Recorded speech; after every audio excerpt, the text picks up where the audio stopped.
Ang Global for the past 5 years, lahat ng dagok na pwedeng mangyari sa isang networking company, nadaanan ng Global.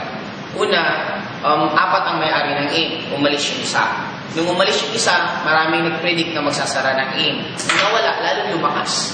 Sumunod, meron isang top distributor na lumipat ng ibang company, pero ang Global lalong lumakas. Kaya ang siguro pinaka pwedeng maging cause na lang, yung mga may-ari, pag magkaroon sila ng sariling mga conflict nila, tapos magtayo. Kaya lang, ito yung logic doon. Kung magkakaroon sila ng conflict at maghiwa-hiwalay sila, dalawang choice nila. Pwede sila magtayo ng networking company or pwede sila maging distributor ulit. Pero imagine mo, dati ka nang may-ari, magiging distributor ka ba ulit? No. Siyempre, magiging option mo, magtayo ng networking company. Ngayon, bakit ka magtatayo ng isang networking company kung meron nang nakatayo na napakaganda na nangyayari? Take note, hindi lahat ng networking company umaabot sa stage ng Global.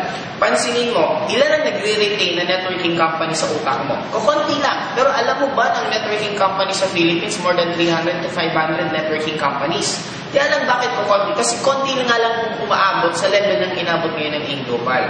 Ang good thing sa mga may-ari, kasi ang may-ari ngayon, pag binigyan mo sila ng wall, nilagyan mo ng harang sa dadaanan nila, dalawa lang gagawin nila. Kung hindi nila papasagin yung wall, aakyatin nila para malagpasan nila yung obstacle na yun. In short, dumating na sila sa stage na magkaroon na ng mga minor conflict. It's very normal sa isang relationship ng isang mga grupo. Kaya lang kagandahan sa kanila, they will not sacrifice yung buong company dahil sa minor nila mga nangyaring conflict. Kaya, na-prove na ng Global for the past 5 years, ang dami ng dilema pinagdaanan, ang dami ng bagyo na nalagpasan. Kaya I think wala nang ibang magiging reason pa para ang Global hindi tumagal at hindi tumuloy-tuloy sa goal ng Global na umabot naman ng 10 years.